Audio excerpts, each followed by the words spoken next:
In number 5, we're asked to sketch the graph of an absolute value function.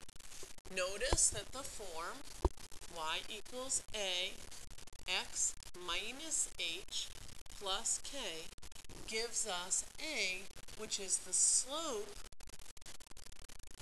and hk, which is the vertex. Looking back at our original equation, we then have that a equals 3 and hk is -2, -4. I'm going to -2, -4 to put in our vertex, and then a equals 3 is up 1, 2, 3, and to the right 1, up 1, 2, 3, and to the right 1. Now remember that this graph is an absolute value function and that it is symmetric. I'm going to just draw in the axis of symmetry here. And then I'm going to add the other half of the function, which should be symmetric across this line, x equals -2.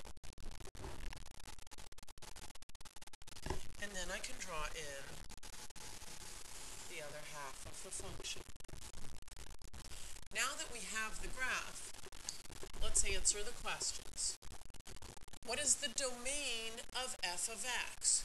Well, the domain asks the question how far left and how far right. And we can see that this domain is all real numbers, or in interval notation, -infinity to +infinity. The range of this function, meaning the y values, we would ask the question how far down and how far up does it go. Notice that the lowest point here is at -4 and that it goes up forever and ever. We can either write y is greater than or equal to -4, or in interval notation we can write -4 to +infinity. The vertex we already found to be -2, -4.